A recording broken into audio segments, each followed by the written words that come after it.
welcome to Inside Edition to discuss national, regional, and international issues in depth. Amid a big presence of political, international, and diplomatic figures, the second session of the Bahrain Visions Forum, Shared Visions for a Successful Future, organized by His Royal Highness the Prime Minister Prince Khalifa bin Salman Al Khalifa's court for the second year, convened this year under the theme Values Required to Achieve Sustainable Development Goals.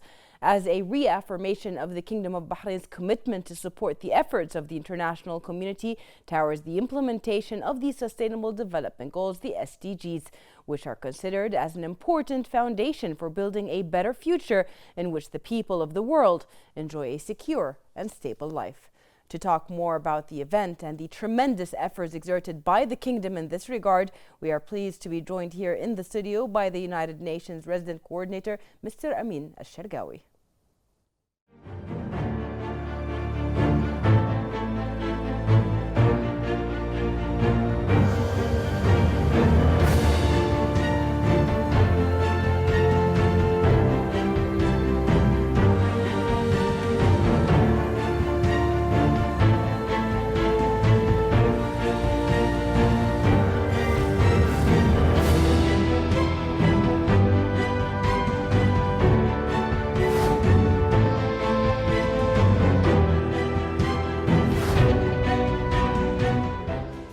The President of the General Assembly welcomes the declaration of 5th April as the International Day of Conscience.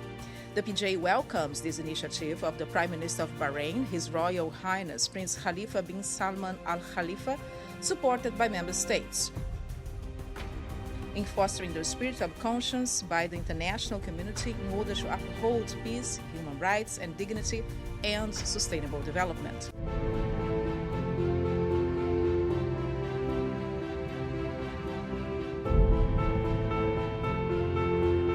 In Bahrain, the word conscience has seen much application, providing ample opportunities to underpin the quality of life in line with local culture, tradition, and customs. Comprehensive healthcare, education, and positive gender equality have become the very foundations for the continuation of social improvement. It is a proven fact in Bahrain that there is a direct correlation between the quality of life values to which ordinary people aspire and to sustainable development. It is applicable, thus, that we continue to educate our children with similar values, those that will enable our society to grow and develop, to visually portray a more comprehensive but socially aware public conscience. The Day of Conscience ought to provide an occasion for the international community to come together, to act as one in support of policies that sustain development, while seeking to preserve the right of all peoples to a secure, stable and peaceful lifestyle. From a time coincidental with the decline of the trade of natural pearls and the discovery in Bahrain of Arabia's first oil in the 1920s, the limited size of the newly discovered resources, encouraged from the outset of the nation's industrialization, elements of innovation and sustainability, the building of Arabia's first refinery, first oil terminal, supertanker dry dock, were all forerunners to the building of the world's largest aluminium and steel pelletizing plants. From the 50s and 60s, social housing and new town development became the accepted social norm, rather than, as was the case in Europe, the necessity, a consequence of cities destroyed through war. Nationally, public conscience continues to manifest itself in daily life. The preservation of 6,000 years of history has become a sustainable and notable success, far beyond tourism. In being nominated as one of the winners of the 2019 Aga Khan Award for Architecture, the revitalization of Buraik, which highlights as a World Heritage Site the area's pearling history, has, by fostering sustainable development, evolved through protection and preservation into a comprehensive development program in its own right. One that has rebalanced the city's demographic makeup by creating public spaces to provide community and cultural venues that improve the overall environment for local, national, and regional communities, including many new spaces offering opportunities for quality education and/or public awareness activities. The 5th of April, the Day of Conscience, should create internationally, therefore, a point in time which encourages forgiveness and compassion, yet promotes harmony through action among a diversity of peoples. To continue efforts that preserve the right of all, particularly the young, old, and infirm, through sustainable development to an inclusive, yet safe, secure, and stable lifestyle.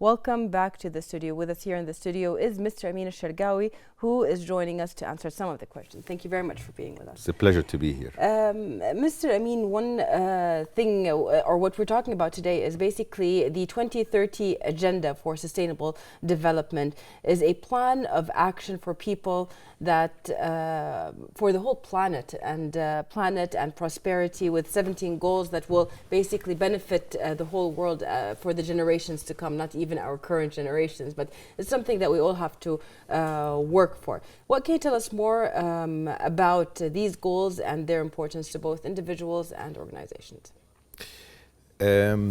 Thank you first for inviting me here, and the Sustainable Development Agenda 2030 and the Sustainable Development Goals were a landmark when they were agreed upon by all nations. When I say all nations, the 193 nations of the world agreed that this is needed in 2015. So your question is very valid. Why suddenly did the world agree to have those Sustainable Development Goals now? Yeah. And the reason is that science has showed us that the current economic model of the world is not sustainable. What do I mean by not sustainable? The current economic model is utilizing resources at a very high speed that maybe in some of those resources will not be available if we carry on with the same model. Yes. But not only this, what's more important is that the impact of the economic model today that we have has created what has been realized, a change that if that change continue, we might actually be driving into a wall. Yeah. What have we seen?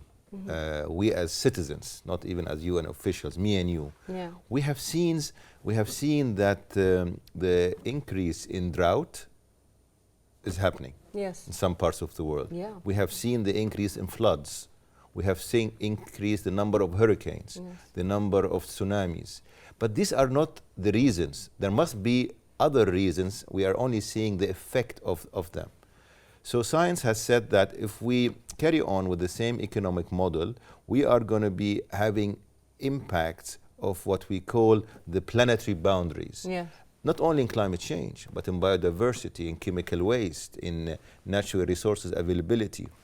So the world came together after 3 years of discussing that and said, okay, rather than hitting a wall, if we're driving, and there are many cars driving on that road, okay, we have a number of options. Either we go straight into the wall or we turn right and turn left. Yeah. But not only one country has to turn right and turn left, all countries have to turn right and turn left. So they agreed, why don't we come up with 17 goals that address the lifestyle of people, of nations, okay, and let's see that all of us agree to work towards them to be able to ensure that we are not going to be hitting against this wall and minimizing the impact. And the idea is to have a balance between economic development, environment, but also what's very important, social service availability. Yeah. And that is what the goals talk about. The goals talk about quality of education. The goals talk about access to health, access to renewable energy, sustainable cities, protecting the environment, sea, on land, and in forest. It talks about to be able to achieve that, you have to have partnership. Yeah. It talks about a very strong rule of law. that has to exist to be able to introduce fairness. Really, those are things that are very important to individuals at the end of the day. And we know that development plans of government are there to enhance the well-being and service citizens or residents as well in the case of Bahrain. So they came up with this agenda, and every country has actually adopted it, and started in 2016 the implementation, with the hope that if every country adopts those goals to achieve, then we can do the shift in the development model that currently is existing in the world, and with technology, with science, with political determination and willingness, yes, there is a chance that those goals can be achieved. And if they are achieved, we have done that shift. Yes. Mr. Sharkawi, there is a chance to achieve these goals, but it seems to me that people are always talking about it as an awareness factor, not a must. And it is an awareness factor, really. But we see also some countries that have implemented as laws within the countries, for instance, curfews on car driving, using more of public transportation for the emissions, these kind of things. Are we going more into the era where the law will be binding the citizens and residents to keep the planet safe? Well, at least in my opinion, is that legal frameworks are very important. But what's more important is the conviction of individuals. So what can young people do, let's assume, even at home? They can just turn the light off. They can just turn the water off, because you're going to conserve energy to get this desalination of water. You can conserve the lights to actually not use gas like here in Bahrain. They can turn the TV off when they leave the room. So just very simple stuff that they can do, and the aggregate of that will actually have a big impact. Legal frameworks are important when you want to change behavior patterns. So right now, technology is allowing us to have driverless cars. Technology is allowing us to have electric cars.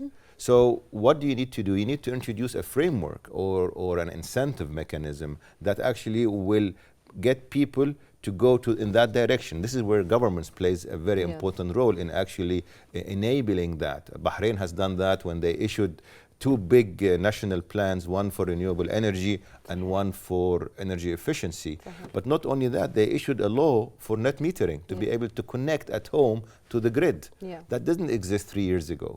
And you cannot do it as an individual, and you cannot do it as an institution. You need to have a government to do that. So yes, there is a mix of policy mix. Some of them through advocacy, where people are convinced. The current efforts to reduce plastics. You can see now a lot of young people say, I'm not going to drink anymore from a plastic bottle. I will use a glass bottle to be recycled. The efforts of United Nations Environment Program in pushing that message over the years. So some you will achieve through advocacy, others you will achieve to change the legal framework, and other you will achieve through having economic incentives. So those tools are all available for governments, with the aim that, yes, we are convinced, when I say we, government are convinced that we want to have the best chance to succeed to achieve those goals by 2030. Yes, inshallah. Well, Bahrain, as you said, has been contributing a lot to the Sustainable Development Goals, the Global Sustainable Development Goals. And Bahrain is a major player within this region, within the GCC countries and the Middle East region. How does the UN, how do you value these partnerships with entities within Bahrain in order to achieve these goals? Bahrain in 2018 presented a VNR report, which is a report to say what I have done since the Sustainable Development Goals started in 2016, and what are my challenges as a country. And they presented that in New York to the world. And they were very much welcomed. That report was very much welcomed. What's more important than presenting that report, when the delegation came back to Bahrain, they had a cabinet meeting on the outcomes of that visit to New York. And this was August 2018. And the government of Bahrain, with its leadership, His Royal Highness the Prime Minister, issued a decree saying that our next government action plan will be aligned to the Sustainable Development Goals. Yes. Before formulating the action plan. So a cabinet decision was taken to do that. Now, what does that mean? It means really that the political will of the government in the next action plan, which is today available, 2019-22, will be aligned to the goals. But not only this, the government of Bahrain then put money forward, finance forward, Yes. to support the implementation of that plan. The plan and the finance were both approved by Parliament. Yeah. So there is now a Parliament approval of the plans and resources behind the plan. Now, so Bahrain is a model where a country took the highest decision not only to do a plan, but to allocate resources to implement the plan. And this is what we are advocating in the UN for, is you take it as a country in the way you want, and commit yourself to that, to your people, to your citizens. And so we are using now the story of Bahrain, Yes. how Bahrain presented its report, how Bahrain took a government decision, took a cabinet decision, and how Bahrain then has a plan now that is aligned to the Sustainable Development Goals, but more importantly is putting the resources behind it. What does this mean to Bahrain? It means that when an investor comes and says, I want to invest in a country that has adopted the Sustainable Development Goals or adapted it, okay, they will look at sincerity. How can you get sincerity when you have a government action plan? The best way to get a government action plan, and to have the available resources. And that will open up what we call a country that is friendly to the Sustainable Development Goals and its different targets and indicators. Yeah. When they come and invest, they want to invest in a country that supports renewable energy. They will see Bahrain. They want a country that actually talks about green procurement. They will see Bahrain. And this is all because they adapted those goals. So foreign direct investment will consider favorably countries that have adopted the goals, not by just saying, by doing. Yes. That is the story that we in the United Nations are very happy about, that a country has taken it all the way. Now, in 4 years, you're not going to achieve all the goals. Of course. You're going to achieve some of them, and you're going to be on the way to achieve the others. But the commitment and putting your own money behind your plan, okay, that's the best we can actually look for, while maintaining the social services, because the big thing in the Sustainable Development Goals is we don't want to leave anybody behind. We don't have a part of society that actually doesn't get access to the social services or good education. And this is where, again, if you look at the analysis of the budget of the government, they have maintained the social services finance at the same level. Yes. So for us, we didn't expect that after their visit to the New York presenting that a cabinet decision will come out. So we're very, very happily surprised, and we are more are supporting now different line ministries. We as the United Nations in giving technical support through different UN agencies on achieving the Sustainable Development Goals. Yes. Well, the government plan that was introduced previously has also been actually going on for a long time in different points of the SDGs. For instance, education for all, for instance, no poverty and so on, where Bahrain has built schools within deprived areas or has built hospitals and medical care within deprived areas. Having this kind of intuition or doing these things even during the SDGs, we're still within a plan prospect, was important in order to give the people the feel that they are included. So what can you tell us about these moves by Bahrain? So before the SDGs, there were something called the Millennium Development Goals that focus only really on education and health access. Yes. And Bahrain did very well in achieving those goals, and those goals finished by 2015. Yes, they did. So of course, naturally, Bahrain had a good basis to go into the SDGs. Mm-hmm. But many countries had also a good base to the SDGs. True. So putting education as a forefront of its policies is very important, because the next generation, Bahrain competitiveness will be through its manpower, will be through its woman power. It's the skills that Bahraini men and women will have into the future. We're going to an era of technology-based and a digital economy and knowledge-based economy. Yeah. And those are very different than a resource-based economy. So Bahrain has a foundation through its 100 years of education, through its universities, to actually not to be left behind, because they will be able to have the woman power and manpower to be able to service those new technologies. But what's important as well is not that you build the school that you build, but you have a total commitment. Yeah. Total commitment through a plan and through resource allocation to be able to do the other things in the development, sustainable development goals, which are very important right now for Bahrain, like sustainable cities, yes, like the environment, like social services, like positioning Bahrain in terms of partnership, like having very good institutions that like parliament, like rule of law, like judiciary, ensuring women have equal opportunities, like men, ensuring that inequality in society is not increasing, which is very, very important, because at the end of the day, stability and peace are very important as a foundation for development. Our region here in the Middle East is a region of many challenges, as well as also many things that push it or give a support to the rest of the world in some way. And Bahrain has been able to be a role model when it comes to keeping up the SDGs and to actually implementing them. How do you value the effectiveness of Bahrain within the region to even help out the countries within, or in covering up or covering for these countries to push and do the same things?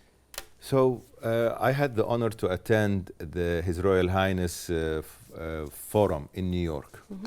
And the forum is really a platform where you bring in different thinkers and talk about some aspects of how to achieve sustainable development goals. And I think that effort is very much welcomed and needed, because there are two levels we need to talk about. First, we need to ensure stability, peace, and security is available as a fundamental requirement for development. And the other one, we need to ensure that there is a buy-in of the citizens to those goals. So if we talk about the first one, is the Bahrain, as a country that is geographically small, can offer what we call soft examples.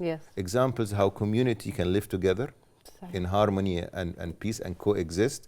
How a small country can ensure that access to services is happening, and take this message and say, if I can do it as Bahrain, others can do it. And that is a very important message during these times where we hear a lot about conflict, we hear a lot about societies that are affected by either war or by crisis.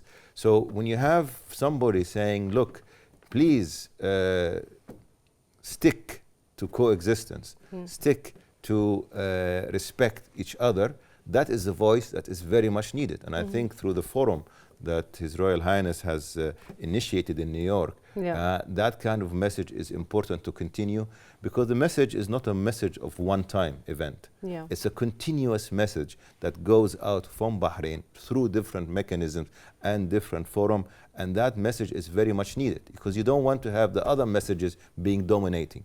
And I think that when you have success at home, it gives you a lot of credibility to be able to speak while you're standing up and saying, I have done it. And if I can do it with my resources, you also can do it. It's either encourage the others or you continue to give the message. And that's very important, to give the message of hope, peace, stability, and security. Yes. Well, to talk about that more, we are joined by Chairman of the F.W. de Klerk Foundation, Mr. David Stewart, for further discussion. Hello, Mr. David. How do you value the importance of cooperation between the Kingdom of Bahrain and the Global Security Institute in organizing the forum?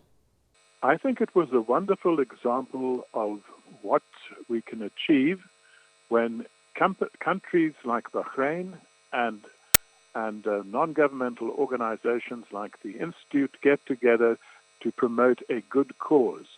And the good cause that we were promoting was the values which are necessary to achieve the the Sustainable Development Goals. As you may know, Bahrain was instrumental in the decision of the General Assembly to declare the 5th of April International Conscience Day.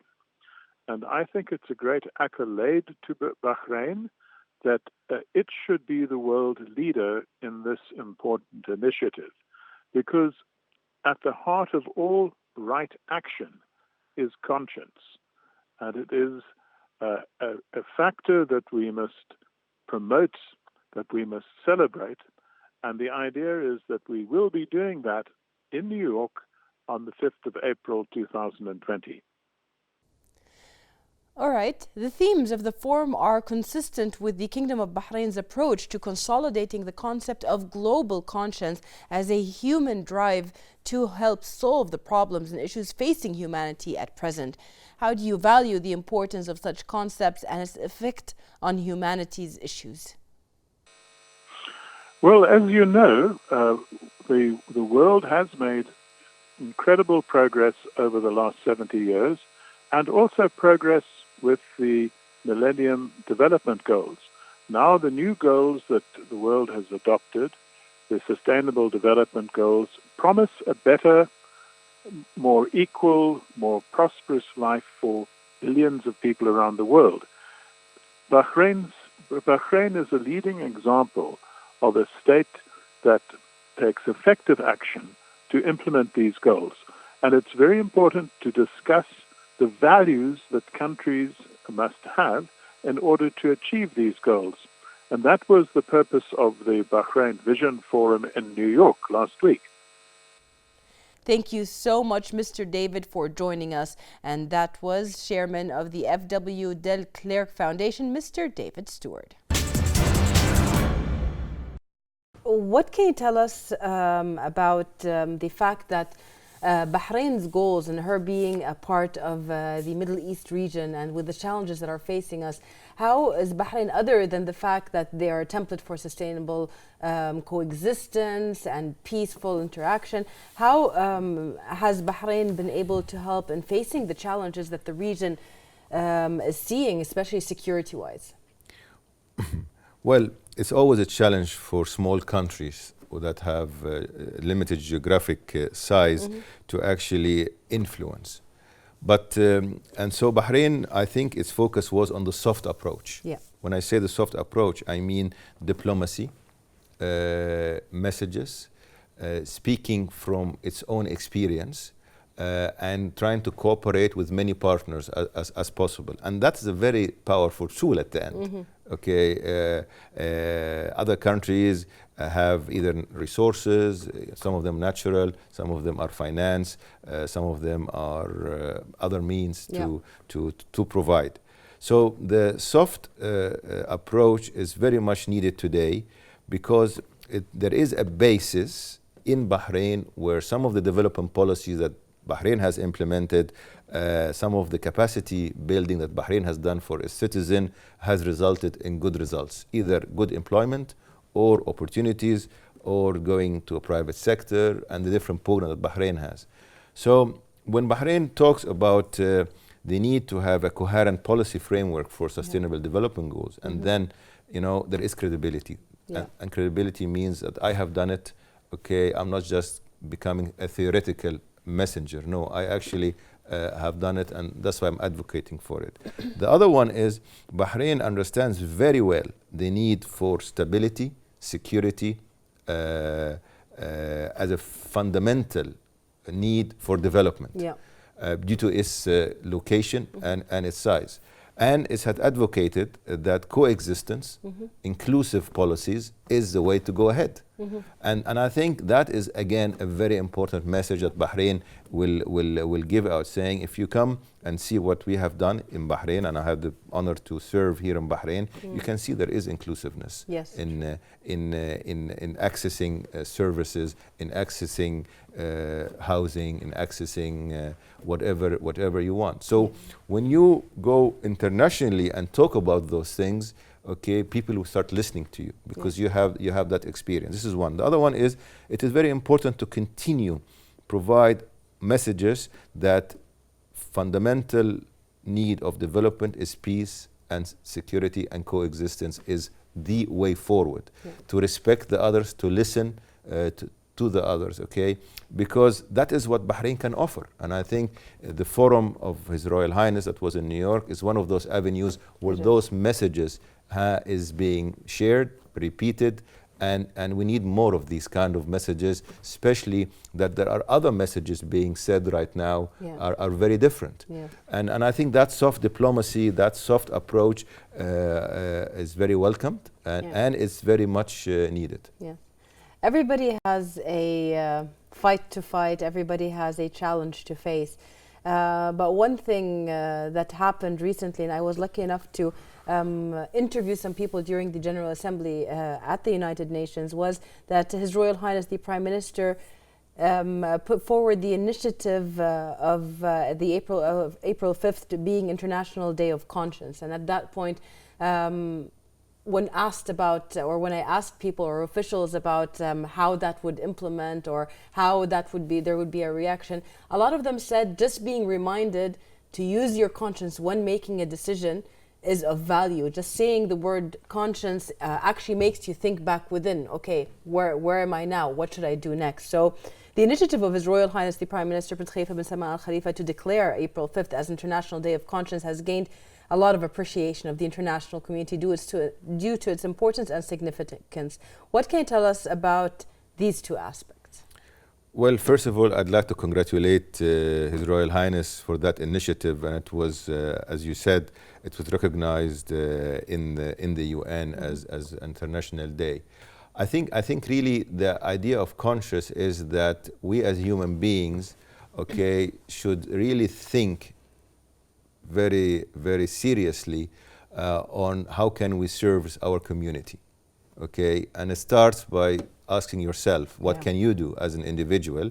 And of course, they want to go down, as I'm saying again, the soft approach of approaching the conscious. And that is a consistent message of the culture that Bahrain has. I mean, the coexistence comes from the openness of society. And comes also perhaps from the consciousness that we need to treat the guest with respect. It comes from society, traditions, but also the conscious of the individuals. So it's a platform to bring to the attention of decision makers and world leaders, and plus also civil society and others, the importance of conscious. But for what? For stability, for security, for well-being. And that somehow resembles some of the goals of the Sustainable Development Goals, when it talks about prosperity, when it talks about strong institutions. So I think having the forum as well as having the Conscious Day are all platform to keep being able to provide those messages that are important. Because it cannot be a single event, it cannot be only the forum, it cannot be only the International Day for Conscience. It has to be a continuous, and those opportunities in time gives you that continuum to be able to repeat the importance of stability, security, inclusiveness, and respect. Well, we've said it in the beginning of the show, and I really want to put or shed a light more on the importance of young people when it comes to these SDGs. spreading awareness about sustainable development goals among societies, especially young people, is not an easy task. But technology has made it easier. Platforms that we do have available have made it easier. But still, their opinions and that strive when being a young person to always prove something different than it actually is still there. So how important is it? What are the new means that should be used in order to implement these SDGs and really put it into the mind of these young people that are going to be leading the future? That's a very important question. The world right now is witnessing youth are the biggest component of the population. Yeah. The world has never had that experience. True. So around 1.8 billion are youth. Yeah. Now, the Sustainable Development Goals implementation, the challenges, they are going to be they're going to succeed through having those youth take part of it. Yeah. And we have seen now so many movements. If you talk about the movement in Sweden about climate change, Yeah. You see, if we talk about plastic, and they are agent of change, Yeah. the young people. And I think a lot of them have looked at the Sustainable Development Goals and looked at, yes, we need good jobs, we need good education, we need access to health, we need access to housing. So they feel, I think they are part of that. Now, they have to play a big role in the implementation of that. In the United Nations, we have created a number of forums where we bring youth in to talk to decision makers, talk to those who make policies. And that's very important that that dialogue exists, because sometimes the solutions are what they actually present, Yeah. what they actually can bring in to that. So it's very important that youth engagement happens, and we have in the United Nations a focus on that, a very important focus on that. Is it enough? Probably not, because we need member states to have more engagement on those different issues. But it's something that is evolving right now, evolving in a very positive direction, where youth are much more engaged than before, and there is much more room to continue. Yeah. Now, technology is playing a much important role, because right now access to information and access to knowledge is at the fingertip of the youth through their cell phones, access to that. So they can find out what is happening on climate change. They can read how to do how to get engaged in sustainable cities, or in reducing consumptions and having better way of productions. This access didn't exist as much as possible 10 years ago. Sure. And I think that all will helps that ideas that are generated by youth will have now an avenue to decision makers, to those who make policy, because they listen to, because now there is this very platforms of that you can actually join. But the SDGs in 10 years time hopefully will benefit the youth, and they are the ones who are going to probably make it a success. Yes. Well, before we end the show, I just really want to ask, when it comes to the youth, they're like a raw stone. They come up with the ideas, they put it out there, they put it on the table. But does the UN or other organizations, I know in Bahrain we have a lot of these training opportunities for the young people to be able to channel that power that they have, or these ideas that they have, in a proper way to be executed officially as per the international standards. Are such things important? I think it's very important to have activities where you can bring youth in to give them a problem and look at what solutions do they provide. Yeah. In the United Nations different agencies, there has been some hackathons here in Bahrain, where we're addressing different issues. Exactly. One regarding finance, one regarding energy efficiency, one regarding renewable, and others as well, many others as well. And those are where youth comes in. They are giving a problem, a real problem, not a real problem, and then they propose solutions. Yeah. Now, some of those solutions are taking back to policymakers. Okay, some of those are taking back to investors, because they come up with a new idea how to do things.